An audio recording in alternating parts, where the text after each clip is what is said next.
Welcome to Dugout Dialogues. KKR versus RCB match ഒരു thrilling match ആയിരുന്നു. But one sided ആയിരുന്നു. ഒരു ഘട്ടത്തിൽ പോലും KKR RCBയുടെ ബാറ്റിംഗിന്റെ ടൈമിൽ KKR ജയിക്കും എന്നുള്ളൊരു പ്രതീതി ഉണ്ടായിട്ടില്ല. RCB അത്രയും ഡോമിനേറ്റിംഗ് ആയിട്ടാണ് ഈ മാച്ച് വിജയിച്ചിരിക്കുന്നത്. അത് 7ാമത്തെ ഓവറിൽ തന്നെ അവർ ജയിച്ചിരിക്കുകയാണ്. ഇന്ന് നമുക്ക് ഒരു ഗസ്റ്റും കൂടിയുണ്ട്. Kiran, welcome to our channel. നമ്മൾ 4 പേരാണ് ഇന്ന് ഡിസ്കഷൻ ഉണ്ടായിരിക്കുക. സോ മാച്ചിനെ കുറിച്ച് ഓവറോൾ ഒരു റിവ്യൂ ആണ് തരാൻ ഉദ്ദേശിക്കുന്നത്. കൊൽക്കത്തയ്ക്ക് ഓപ്പണിംഗിൽ ആദ്യം തന്നെ ക്വിന്റൻ ഡി കോക്കിനെ നഷ്ടപ്പെട്ടു. അതിനുശേഷം അവർ 103 റൺസിന്റെ പാർട്ണർഷിപ്പാണ് ക്യാപ്റ്റൻ രഹാനെയും നരേനും കൂടി നടത്തിയ ഒരു പാർട്ണർഷിപ്പ്. 3 ഓവർ പിന്നിടുന്ന സമയത്ത് 9 റൺസിന് 1 വിക്കറ്റ് എന്നുള്ള രീതിയിൽ 11 സമയത്താണ് രഹാനെയും സുനിൽ നായരും കൂടി ടോപ്പ് ഗിയറിലേക്ക് മത്സരം മാറ്റുന്നത്. അവര് രണ്ടുപേരും കൂടി 103 റൺസാണ് സ്കോർ ചെയ്തിരിക്കുന്നത്. 10ാമത്തെ ഓവറിലെ അവസാനത്തെ ബോളിലാണ് സുനിൽ നായരെ പുറത്താകുന്നത്. അപ്പോഴേക്കും അവർ 103 റൺസ് കൂട്ടി ചേർത്തിട്ടുണ്ടായിരുന്നു. 10 ഓവർ ആകുമ്പോഴേക്കും അവരൊരു 10 റൺസ് പെർ ഓവർ എന്നുള്ള രീതിയിലേക്കായിരുന്നു അവരുടെ റൺ റേറ്റ് ഉണ്ടായിരുന്നത്. അജിൻക്യ രഹാനെ ക്ലിയർ ആയിട്ടാണ് ഇന്റന്റ് കാണിച്ചിട്ടുള്ളത്. ഒരു 2023 CSK എങ്ങനെയായിരുന്നു പുള്ളി കളിച്ചുകൊണ്ടിരുന്നത്, 27 ബോളിൽ 61 റൺസ് ഒക്കെ എടുത്തുള്ള ആ ഒരു ഇന്റന്റ് ആയിരുന്നു പുള്ളി ഇന്ന് കാണിച്ചത്. ക്ലിയർ ആണ്, ഒരു ആങ്കറിംഗ് റോളൊന്നും അല്ല അജിൻക്യ രഹാനയുടെ ഭാഗത്തുനിന്ന് പുള്ളി ഉദ്ദേശിക്കുന്നത്. ക്ലിയർ ആയിട്ട് ഹാർഡ് ഹിറ്റിംഗ് തന്നെയാണ്. നരേൻ ഇനീഷ്യലി പേസിനോട് കുറച്ച് സ്ട്രഗിൾ ചെയ്തിരുന്നു. പക്ഷേ കൃണാൽ പാണ്ഡ്യയുടെ ഫസ്റ്റ് ബോളിൽ തന്നെ പുള്ളി 6 അടിച്ചുകൊണ്ട് ബാക്ക് ടു ട്രാക്ക് ആയി. കൃണാൽ പാണ്ഡ്യ ആക്ച്വലി ഇന്ന് അത്യാവശ്യം നല്ല രീതിയിൽ തന്നെയാണ് ബോൾ ചെയ്തിട്ടുള്ളത്. 3 വിക്കറ്റ്സ് എടുത്തു. അവരുടെ രണ്ടാമത്തെ ബെസ്റ്റ് ബോളർ എന്ന് പറയുന്നത് ഹേസൽവുഡ് ആണ്. എക്കണോമി റേറ്റ് 5.5 മാത്രമായിരുന്നു. 2 വിക്കറ്റ്സും ഹേസൽവുഡ് എടുത്തു. ബാക്കി എല്ലാവരും കുറച്ച് റൺസ് കൺസിഡർ എങ്കിൽ പോലും ഇവർ രണ്ടുപേരും അത്യാവശ്യം നന്നായിട്ട് ബോൾ ചെയ്തിട്ടുണ്ട്.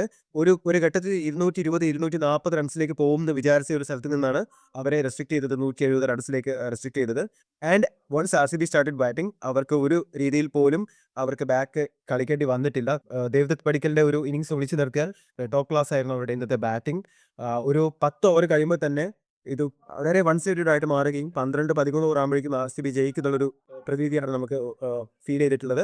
വിരാട് കോഹ്ലിയുടെ ബാറ്റിംഗ് നമുക്ക് എടുത്തു പറയാനുണ്ട്. അതുപോലെ തന്നെ രജത് പട്ടിദാർ അവസരം വന്നിട്ട് തന്റെ ഒരു ക്യാമിയോ ഇന്നിങ്സ് കളിച്ചു. ഒബ്വിയസ്ലി ഫിൽ സോൾട്ട് നല്ലൊരു തുടക്കമാണ് RCBക്ക് വേണ്ടി.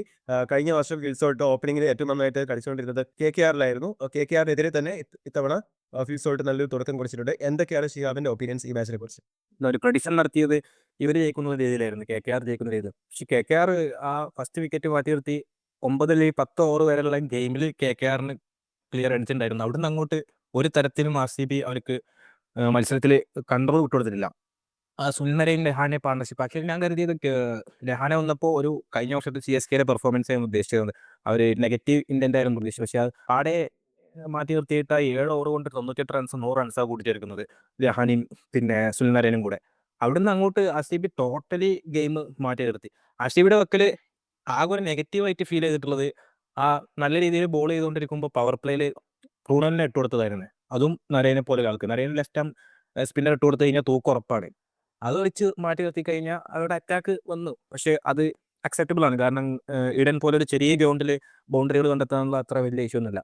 ടോട്ടലി മത്സരത്തിൽ എനിക്ക് RCBയുടെ ഭാഗത്തു നിന്ന് നെഗറ്റീവായിട്ട് തോന്നിയിട്ടുള്ളത് ദേവദത്തിന്റെ ഇന്നിങ്സും പിന്നെ ഈ ക്രൂണലിന്റെ ഒരു പവർ പ്ലേയിൽ ബോൾ കൊടുത്തുള്ള ഡിസിഷനും മാത്രം. അതർവൈസ് അവർ നല്ല രീതിയിലാണ് ഈ ഗെയിം ടോട്ടലി കളിച്ചിട്ടുള്ളത്. KKRന്റെ ഭാഗത്ത് നിന്ന് KKR തോൽക്കാനുള്ള മെയിൻ റീസൺ ആയിട്ട് തോന്നിയത് അവരുടെ ബാറ്റിംഗ്. നരേൻ രഹാനെ ഈ 2 പ്ലേയേഴ്സ് മാറ്റി നിർത്തി കഴിഞ്ഞാൽ പക്ക ഫെയിലിയർ ആയിരുന്നു. അത് രഘുവൻഷി 30 റൺസ് എടുത്തെങ്കിൽ പോലും അത് പ്രോമിസിംഗ് ആയിരുന്നില്ല. അത് കുറെ സ്ട്രഗിൾ ചെയ്തിരുന്ന ആൾ.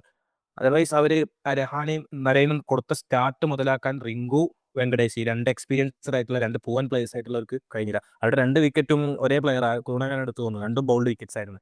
ആ 2 വിക്കറ്റ്സ് ആണ് നല്ല രീതിയിൽ ഈ മത്സരത്തിൽ ഇമ്പോർട്ടന്റ് ആയിട്ടുള്ള ഒരു ഘടകമായിട്ട് മാറിയത്. ആ ഒരു വിക്കറ്റ് ആയിരുന്നെങ്കിൽ ചിലപ്പം KKR 120+ ഒക്കെ നേടിയിരുന്നത്. അപ്പോൾ ചിലപ്പം RCBക്ക് ഗെയിം കുറച്ച് ടഫായിരുന്നു. ഇങ്ങനെ ഒരു അറ്റാക്ക് വരില്ലായിരുന്നു. ഇത് 174 ആയതുകൊണ്ടാണ് അവർ ഫ്രം ദ സ്റ്റാർട്ടിങ് അവർ നല്ല രീതിയിൽ അടിച്ചുകൊണ്ട് കളിക്കുകയായിരുന്നു. ഈവൻ കോഹ്ലി വരെ അടിച്ച് കളിക്കുന്നത് ഞാൻ ഒരു അത്ഭുതമായിരുന്നു. അത് കാരണം കഴിഞ്ഞ സീസണിലൊക്കെ കോഹ്ലി സ്റ്റാർട്ടിങ് ഹാഫിലൊക്കെ നല്ല രീതിയിൽ സ്ട്രഗിൾ ചെയ്തിരുന്നു. KKRന്റെ ബാറ്റിംഗ് സെക്കൻഡ് ഹാഫിലെ ബാറ്റിംഗ് നല്ല രീതിയിൽ അവരെ ബാധിച്ചിട്ടുണ്ട്.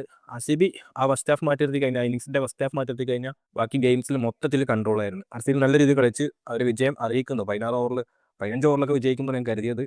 പിന്നെ അടക്ക ദേവദത്ത് വന്ന് സ്ലോ ഇന്നിങ്സ് കളിച്ച് മാറ്റി നിർത്തി കഴിഞ്ഞാൽ അവർ നല്ല രീതിയിൽ കളിച്ചിട്ടുണ്ട്. കിരൺ, KKRന്റെ ബൗളിംഗ് നോക്കുകയാണെന്നുണ്ടെങ്കിൽ കഴിഞ്ഞ വർഷം സ്റ്റാർക്ക് ഇതുപോലത്തെ ടൂർണമെന്റ് നന്നായിട്ട് കളിച്ചില്ലെങ്കിൽ ഇപ്പോൾ ഒരു ഫൈനലിലേക്ക് എത്തുമ്പോഴേക്കും, പ്ലേ ഓഫ് മാച്ചിലേക്ക് എത്തുമ്പോഴേക്കും ബിഗ് മാച്ചസിന് നന്നായിട്ട് പെർഫോം ചെയ്തിട്ടുണ്ട്. ബട്ട് ഇന്നത്തെ മത്സരം നോക്കുകയാണെങ്കിൽ സുനിൽ നായർ 4 ഓവറിൽ 27 റൺസ് വഴങ്ങി 1 വിക്കറ്റ് എടുത്തത് ഒഴിച്ചാൽ ബാക്കി എല്ലാവരും 10ന് മേലെ എക്കണോമി വഴങ്ങിയിട്ടുണ്ട്. ഒരു വണ്ടർ എന്ന് പറയുന്നത് വരുൺ ചക്രവർത്തി അടക്കം 10 റൺസിൽ കൂടുതൽ വിട്ടുകൊടുത്തിട്ടുണ്ട് ഒരു ഓവർ എന്ന നിരക്കിൽ. ത്രോഡ് നോക്കുകയാണെങ്കിൽ ആരും KKRന്റെ ബൗളിങ്ങിൽ നല്ല രീതിയിൽ പെർഫോം ചെയ്തതായിട്ട് കാണുന്നില്ല. അവർക്കൊരു സ്ട്രൈക്കിംഗ് ബൗളർ മിസ്സായിരുന്നോ അതോ RCB അത്രയും ഡോമിനന്റ് ആയതുകൊണ്ട് അവരെ കംപ്ലീറ്റ്ലി ഔട്ട് പ്ലേഡ് ആയതാണോ? ഇന്നത്തെ ഇന്നിങ്സ് ശരിക്കും നമുക്ക് പരിശോധിക്കുകയാണെങ്കിൽ കൃണാൽ പാണ്ഡ്യ ഒഴിച്ചെത്തി, അതായത് സ്പിന്നേഴ്സിൽ കൃണാൽ പാണ്ഡ്യയും സുനിൽ നരേൻ ഒരുപക്ഷെ എന്താ പറയുക IPL ഏറ്റവും മോസ്റ്റ് കൺസിസ്റ്റന്റ് ബോളറാണ്. ഡെബ്യൂട്ട് ചെയ്ത സീസൺ മുതലേ ഒരുപക്ഷെ വിക്കറ്റ് എടുത്തില്ലെങ്കിൽ പോലും പ്രോപ്പറായിട്ട് കൺസിസ്റ്റന്റ് ചെയ്ത് നല്ലൊരു എക്കണോമിക് ബോൾ ചെയ്ത് വരുന്ന ഒരു ബോളറാണ്. പക്ഷെ കൃണാൽ പാണ്ഡ്യയുടെ കേസിൽ സംഭവിക്കുക എന്താണെന്ന് വെച്ചാൽ ചിലപ്പോൾ ഒരുപക്ഷെ അവർ അത്ര നല്ലൊരു രീതിയിൽ ബോൾ വരുന്നത് എനിക്ക് തോന്നുന്നില്ല. KKR അത്ര രീതിയിൽ എക്സ്പെക്ട് ചെയ്ത് കാണുന്നത് കൃണാൽ പാണ്ഡ്യയുടെ ഭാഗത്ത് അത്രയും നല്ല സ്പെല്ല് വരുന്നത് ചിലപ്പോൾ പ്രതീക്ഷിച്ച് കാണില്ല. അതുകൊണ്ടായിരിക്കും ഒരുപക്ഷെ KKR അങ്ങനെ ഒരു ബാറ്റിംഗ് തകർച്ച സംഭവിച്ചത്. ഇനി KKRന്റെ ഭാഗത്തുനിന്ന് ബോളിംഗ് വരികയാണെങ്കിൽ ഒരുപക്ഷെ നമുക്ക് അവരെ ലിസ്റ്റ് അല്ലെങ്കിൽ ലൈനപ്പ് നോക്കുമ്പോൾ ഒരുപക്ഷെ ഒരു സ്റ്റാർ ബൗളർ ഒരു അഭാവം ബാധിക്കുന്നുണ്ട്. സ്റ്റാർക്കോ അല്ലെങ്കിൽ ഒരു ഷമ്മി അതുപോലത്തെ ഒരു പ്രീമിയം പേസർ ആവായിരുന്നു എന്ന് കരുതുന്നു. പക്ഷേ സ്പിന്നേഴ്സ് ഇപ്പോൾ ചക്രവർത്തിയൊക്കെ പറഞ്ഞ ടീമിലെ ഒരു പക്ഷേ വേൾഡ് കപ്പിലെ ഇന്ത്യയുടെ ടോപ്പ് വിക്കറ്റ് ടേക്കർ ആയിരുന്നു 9 വിക്കറ്റോടുകൂടി. പക്ഷേ ഒരു പക്ഷേ ചിലപ്പോൾ ഫസ്റ്റ് കളിയിലെ ഒരു സ്റ്റാർട്ടിങ് ട്രബിൾ മാത്രം കൊണ്ടായിരിക്കും KKR ഒന്ന് പിന്നോട്ട് പോയി എന്നാണ് ഞാൻ വിശ്വസിക്കുന്നത്. പക്ഷേ ചിലപ്പോൾ വരും കളികളിൽ ഹർഷിത് റാണയൊക്കെ ഇപ്പോൾ കുറച്ചുകൂടി ഒരു ഇന്റർനാഷണൽ എക്സ്പോഷർ ലഭിച്ചതോടുകൂടി ഒന്നുകൂടി മെച്ചപ്പെട്ട് വരുന്നുണ്ടെന്നാണ് വിശ്വാസം. വിദേശ പിച്ചുകളിലൊക്കെ പോയി നല്ല രീതിയിൽ പുള്ളിക്ക് അത്യാവശ്യം ഒരു എക്സ്പീരിയൻസ് കിട്ടിയതാണ്. ചിലപ്പോൾ ആ ഒരു എക്സ്പീരിയൻസ് ഈ IPL-ലും അല്ലെങ്കിൽ വരും കളികളിൽ രഹാനയ്ക്ക് മുതൽക്കൂട്ടായി ഹർഷിത് റാണയ്ക്ക് ഉണ്ടാവുമെന്നാണ് വിശ്വാസം. ബാക്കി നമ്മൾ എക്സ്പെക്ട് ചെയ്യാത്ത രീതിയിലുള്ള സ്പെൻസർ ജോൺസൺ വൈഭവായാലും ഒക്കെ എക്സ്പെക്ട് ചെയ്യാത്ത രീതിയിൽ ചിലപ്പോൾ വരും കളികളിൽ നമുക്കത് പ്രോപ്പറായിട്ട് പ്രെഡിക്റ്റ് ചെയ്യാൻ പറ്റില്ലെങ്കിൽ IPL ആണ്, ആർക്കും മടികൊള്ളാം അല്ലെങ്കിൽ ആരും നല്ല രീതിയിൽ ബോൾ അറിയാം. പലരും പല രീതിയിലും അത് എന്താ പറയുക അൺഎക്സ്പെക്റ്റഡ് ആയിട്ട് പലരും കളിച്ചിട്ടുണ്ട്, പലരും എക്സ്പോസ് ആയി പോയിട്ടുണ്ട്. അത് കാരണം നമുക്കൊരു എക്സാക്ട് പ്രഡിക്ഷൻ ഇപ്പോൾ പറയാൻ പറ്റില്ല, കാരണം ഫസ്റ്റ് ഒരു കളി മാത്രമേ ആയിട്ടുള്ളൂ. പിന്നെ കൃണാൽ പാണ്ഡ്യയുടെ കേസ് പറയുകയാണെങ്കിൽ അത് കറക്റ്റ് ഒരു ഭയങ്കര എക്സെപ്ഷണൽ കേസായിരുന്നു. കാരണം 2022 ശേഷം RCBക്ക് വേണ്ടി 3 വിക്കറ്റ് എടുക്കുന്നത്, അത് ഒരു കളിയിൽ 3 വിക്കറ്റ് എടുക്കുന്ന ആദ്യത്തെ സ്പിന്നറായി കറക്റ്റായി കൃണാൽ പാണ്ഡ്യന് ഒരുപക്ഷെ റീഡ് ചെയ്തിരുന്നുവെങ്കിൽ ഒരുപക്ഷെ ഒരു 200-220 വരെ KKR എത്തുകയും RCBക്ക് ഒരുപക്ഷെ ഒരു തടസ്സമാവുകയും ചെയ്തത്. കാരണം 174 എനിക്ക് ആ ഒരു 170-180 സ്കോർ ഉള്ളതുകൊണ്ടാണ് സാൾട്ടും കോഹ്ലിയും കൂടി തുടക്കത്തിൽ അറ്റാക്ക് ചെയ്ത് കളിക്കുകയും ഒരുപക്ഷെ തുടക്കത്തിൽ സാൾട്ട് ഔട്ടായി പോയിരുന്നെങ്കിൽ കോഹ്ലി ഒരു ആങ്കർ ചെയ്ത് കളിച്ച് ഒരു 15-16 ഓവർ വരെ ഒന്ന് പിടിച്ചു നിന്നായിരുന്നു. ഇതിവിടെ സാൾട്ട് കൊടുത്ത ആ ഒരു ധൈര്യം കോഹ്ലിക്ക് പിന്നെ ഒന്നും പേടിക്കാനുള്ള ഒരു വൈബായതുകൊണ്ട് കോഹ്ലിക്ക് ധൈര്യമായിട്ട് കോഹ്ലിയും സാൾട്ടും കൂടി അവർക്ക് രണ്ടുപേർക്കും ധൈര്യമായിട്ട് കളി മുന്നോട്ട് കൊണ്ടുപോകാൻ പറ്റി. അത് തന്നെയായിരുന്നു RCBയുടെ വജ്രമായിരുന്നു. സഞ്ജയ്, നമ്മുടെ എല്ലാവരും എക്സ്പെക്ട് ചെയ്തൊരു കാര്യം ഭുവനേശ്വർ കുമാറും ജോഷ് ഹേസൽവുഡും ആയിരിക്കും സ്റ്റാർട്ട് ചെയ്യാന്നുള്ളതാണ് പവർ പ്ലേ ഓപ്പോസിറ്റ് RCBക്ക് വേണ്ടിയിട്ട്. ഭുവനേശ്വർ കുമാർ പരിക്കാണോ എന്നറിയില്ല, പുള്ളി ഇന്ന് കളിച്ചിട്ടില്ല.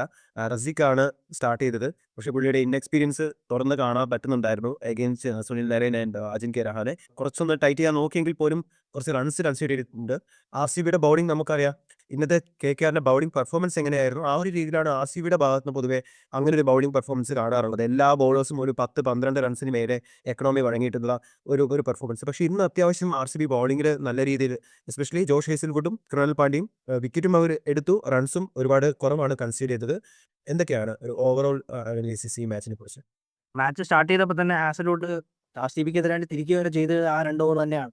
എനിക്ക് തോന്നി കീ ആയിട്ടുള്ളത് ആ 2 ഓവർ തന്നെയാണ്. എന്തായാലും ഒരു ഓവർ ഇടയ്ക്ക് സെക്കൻഡ് ഓവർ എറിഞ്ഞിട്ടും ആബ്സല്യൂട്ട് തന്നെയാണ് എന്താ പറയുക ടോപ്പിൽ തന്നെ ആ ഒരു നല്ല സ്റ്റാർട്ടിങ് കൊടുത്തത്. അപ്പോൾ ആബ്സല്യൂട്ടിൻ്റെ ഓവർ എന്നെ ഞെട്ടിക്കുകയാണ് ചെയ്തത്. കാരണം പുള്ളി എക്കണോമിക്കലി ബോൾ എറിയും എന്നറിയാം. പക്ഷേ ഇഞ്ചുറി കഴിഞ്ഞിട്ട് വന്നിട്ട് കളിക്കുന്ന മാച്ചാണ്. ഒരിക്കലും പ്രതീക്ഷയില്ല ഇങ്ങനൊരു ടോപ്പ് ക്ലാസ് ബോളിംഗ്. ആൾറെഡി അതിനുശേഷം ഒരു ഇടയ്ക്കൊക്കെ KKR സ്കോർ ചെയ്യുന്ന സമയത്ത് തന്നെ പറയുന്നുണ്ടായിരുന്നു ഇതൊരു റെഡ് റബ്ബർ അങ്ങനെ തന്നെ പറയുന്നുണ്ട്.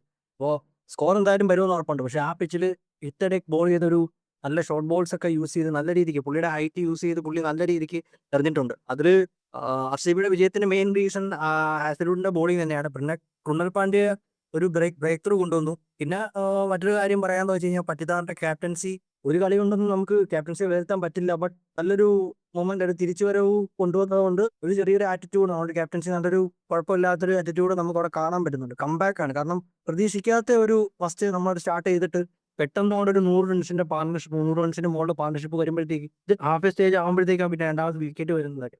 അപ്പം അങ്ങനെ ഒരു സെറ്റപ്പിൽ കൃണാലിന്റെ ഓവറൊക്കെ ഓക്കെയാണ്. പിന്നെ ക്യാപ്റ്റൻസിയും ആബ്സല്യൂട്ടിന്റെ ആ ഒരു ഓവർ സ്പെല്ല് ഫസ്റ്റ് സ്പെല്ലും അതുപോലെ ലാസ്റ്റ് സ്പെല്ല് പിന്നെ ആൾറെഡി രഘുവംശി മാത്രം ആ 1-2 ബൗണ്ടറി അടിച്ചതെന്ന് തോന്നുന്നു. അത് കഴിഞ്ഞ് പുള്ളി അഗ്രഷൻ പോയി ഔട്ടായി പോയി. രമൺദീപിനെ കൊണ്ടൊന്നും സ്കോർ ചെയ്യാൻ പറ്റാത്തൊരവസ്ഥയായിരുന്നു. ആബ്സല്യൂട്ട് കംപ്ലീറ്റ്ലി ഡോമിനേറ്റ് ചെയ്തു. ഈ ഒരു പിച്ചിൽ ആബ്സല്യൂട്ടിന്റെ ഓവർ ക്രൂഷ്യൽ ആയിരുന്നു. RCBയുടെ വിജയത്തിന് മെയിൻ റീസൺ ആബ്സല്യൂട്ടിന്റെ ഓവർ തന്നെയാണ്. ശിഹാബ്, നമ്മൾ ഓപ്ഷൻ കഴിഞ്ഞതിന് ശേഷം ഇത്രയും പൈസ കൊടുത്ത് വാങ്ങിയ ഒരു പ്ലെയറാണ് വെങ്കടേഷ് അയ്യർ. വെങ്കടേഷ് അയ്യറിന്റെ പെർഫോമൻസ് ഇന്ന് വളരെ മോശമായിരുന്നു. പുള്ളിക്ക് ബോൾ കൊണ്ടും ഒന്നും കാര്യമായിട്ടൊന്നും ചെയ്യാൻ പറ്റുന്നില്ല. പിന്നെ പുള്ളിയുടെ ഫീൽഡിംഗ് എന്ന് പറഞ്ഞാൽ എക്സ്ട്രാ ഓർഡിനറി ഫീൽഡിംഗ് ഒന്നുമല്ല. ബാറ്റിങ്ങിലും പുള്ളിക്ക് കാര്യമായിട്ടൊന്നും ചെയ്യാൻ പറ്റില്ല. അങ്കരിഷ് രഘുവൻഷി ആക്ച്വലി കുറച്ചൊന്ന് ഒരു എന്താ പറയുക, ഒരു 16 ബോളിൽ 21 റൺസൊക്കെ സ്കോർ ചെയ്തെങ്കിൽ പോലും പിന്നീട് പുള്ളി ഒന്ന് ആക്സിലേറ്റ് ചെയ്യാൻ നോക്കി. പക്ഷേ രമൺദീപിനും കാര്യമായിട്ടൊന്നും ചെയ്യാൻ പറ്റിയില്ല. പുള്ളി അത്യാവശ്യം നല്ല ഫീൽഡിംഗ് പെർഫോമൻസ് ഇന്ന് കാണിച്ചു. ഇഞ്ചേർഡ് അല്ല എന്ന് വിചാരിക്കുന്നു ആ ഒരു ഫീൽഡിംഗ് എഫേർട്ട്. എനിവേ പുള്ളി നന്നായിട്ട് ബാറ്റ് ചെയ്തില്ലെങ്കിൽ പോലും ഫീൽഡ് നന്നായിട്ട് ചെയ്യാൻ പറ്റി. വെങ്കടേഷ് അയ്യറിന്റെ അതേപോലെ തന്നെ ദേവ്ദത്ത് പട്ടിക്കലിന്റെ ഇവർ രണ്ടുപേരുടെയും ബാറ്റിംഗ് പെർഫോമൻസ്, അതുപോലെ തന്നെ സുയാ ശർമ്മ ഇന്ന് റൺസ് വഴങ്ങിയെങ്കിൽ പോലും റസലിനെ ബൗണ്ടറിക്ക് ശേഷം തന്നെ പുറത്താക്കിയ ആ ഒരു ഡെലിവറി, ഒരു ഗൂഗിളി ബൗൾ ചെയ്തിട്ട് അപ്പം തന്നെ റസലിനെ ഒഴിവാക്കിയത് കൊണ്ട് തന്നെ ആ ഒരു റീസൺ നമ്മൾ എടുത്തു പറയേണ്ടതാണ്. അല്ലെങ്കിൽ 200 മേലെ എന്തായാലും പോകുമായിരുന്നു. കാരണം റസൽ നല്ല ടച്ചിലായിരുന്നു, നല്ല ഇന്ത്യൻ്റോടെ ആയിരുന്നു റസൽ കളിക്കാൻ ഇരുന്നത്. വെങ്കടേഷിലോട്ട് വരാം. വെങ്കടേഷിനെ കുറിച്ച് ചോദിച്ചതല്ലേ.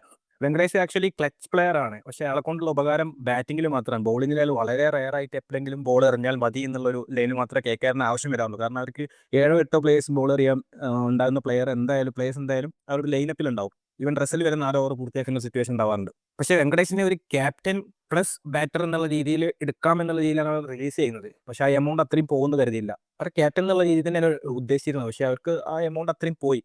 അവർക്ക് സ്റ്റാർക്കിന് അതിന്റെ മുന്നത്തെ സീസണുകളിൽ എങ്ങനെ എമൗണ്ട് ചിലവായോ ആ ഒരു എമൗണ്ടാണ് വെങ്കടേഷിലോട്ട് ഇൻവെസ്റ്റ് ചെയ്യേണ്ടി വന്നത്.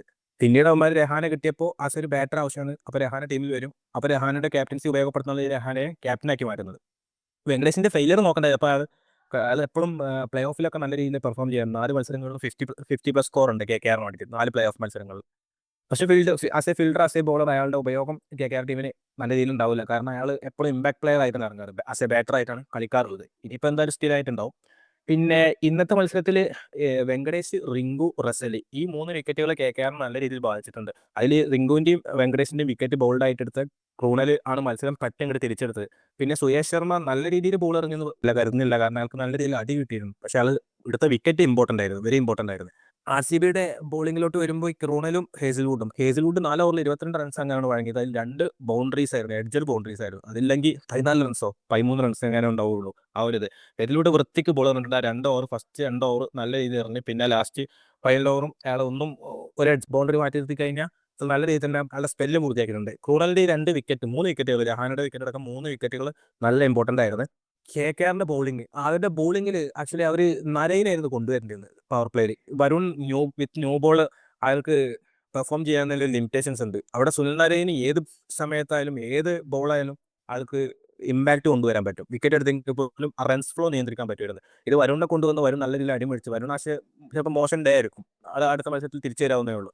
അവിടെ ബോളിംഗ് ലൈനപ്പിൽ ഒരു ലീഡിംഗ് പേസർ അഭാവം നല്ല രീതിയിൽ അവർക്ക് ഈ സീസണിൽ ഉണ്ടാവും. സ്റ്റാർക്കിന് ഫോം ആയില്ലെങ്കിൽ പോലും അവരെ നയിക്കാണ്ടാവുക എന്നുള്ളത്, ആ ബാക്കി പേസേഴ്സിനെ നയിക്കാണ്ടാവുക എന്നുള്ളത് ഒരു പ്രിവിലേജ് ആയിരുന്നു സ്റ്റാർക്കിനെ പോലെ ഒരു ബോളർ.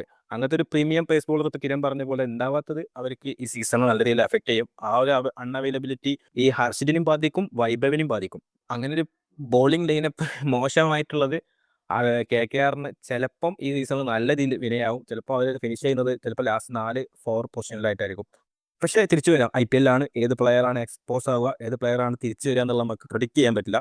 ഇന്നത്തെ മത്സരം മൊത്തത്തിൽ ഇതാക്കുമ്പോൾ RCB ടോട്ടലി പ്ലേഡ് വെൽ. ആകെ അവർക്ക് കയ്യിൽ നിന്ന് പോയിട്ടുള്ള പവർ പ്ലേയിൽ ബോളിംഗ് കൊടുത്ത ഡിസിഷൻ മാത്രമാണ്. പിന്നെ ഞാൻ നേരത്തെ പറഞ്ഞ ദേവദത്തിൻ്റെ ഇന്നിങ്സ്. അതർവൈസ് RCB പെർഫെക്റ്റ് ആയിരുന്നു. കൊൽക്കത്തക്ക് പഴച്ചത് ബാറ്റിംഗ് ആയിരുന്നു. കൊൽക്കത്ത എടുക്കേണ്ട റൺസ് ഇതെല്ലാം ആയിരുന്നു. കാരണം മത്സരം വിജയിക്കണമെങ്കിൽ എന്തായാലും 220+ ഇത്രയും ചെറിയ ബൗണ്ടറി 55-60 മീറ്ററൊക്കെയാണ് ബൗണ്ടറികൾ വരുന്നത് ഇടയിൽ. അങ്ങനത്തെ ഒരു ഗ്രൗണ്ടിൽ ഈ 174+ സ്കോർ ഡിഫെൻഡ് ചെയ്യാന്നുള്ളതൊന്നും പോസിബിൾ ആയിട്ടുള്ള കാര്യമല്ല. പിന്നെ ഉള്ളത് RCBയുടെ വിക്കറ്റുകൾ ആയിരുന്നു എടുത്ത് മത്സരത്തിൽ ഒരു അഡ്ജ് ഉണ്ടാക്കുക എന്നുള്ളത്. അതും കയ്യിൽ നിന്ന് പോയി. 6 ഓവറിൽ 80 റൺസ് എങ്ങനെയാണ് പവർ പ്ലേ അടിക്കുന്നത്. അതും കോഹ്ലി ഓപ്പണറായി ഇറങ്ങിയ മത്സരത്തിൽ 6 ഓവറിൽ 80 കിട്ടിയെന്നൊക്കെ പറഞ്ഞു കഴിഞ്ഞാൽ അത് അൺബിലീവബിൾ ആണ്. അങ്ങനെ ഒരു മത്സരം കാഴ്ചവെച്ച് RCB വിജയം അറിയിക്കുന്നുണ്ടായില്ല. ഇപ്പോൾ തെറ്റൊന്നും പറയാനില്ല. കൊൽക്കത്ത തിരിച്ചു വരുമെന്ന് കണ്ടറിയാം. നേരത്തെ കിരൺ പറഞ്ഞ പോലെ IPL ആണ്. ആരെ എപ്പോൾ എക്സ്പോസ് ആവും, ആര് എവിടെ ക്ലിക്ക് ആവും എന്നുള്ളത് നമുക്ക് ഒരിക്കലും പ്രെഡിക്റ്റ് ചെയ്യാൻ പറ്റില്ല. നമ്മൾ പ്രെഡിക്റ്റ് ചെയ്യുന്ന കാര്യങ്ങളൊക്കെ മുകളിൽ സംഭവങ്ങൾ ഉണ്ടാവാറുണ്ട്. നോക്കാം. കിരൺ, പട്ടിത്താറിന്റെ ക്യാപ്റ്റൻസി ടോസ് വിൻ ചെയ്തിട്ട് ബോളിംഗ് തിരഞ്ഞെടുക്കുന്നു. ആദ്യം തന്നെ ഹേസിൽവുഡ് കിണ്ണനിക്കോക്കിനെ പുറത്താക്കുന്നു. അതിനുശേഷം 103 റൺസിന്റെ പാർട്ണർഷിപ്പ് ഉണ്ടാവുന്നു.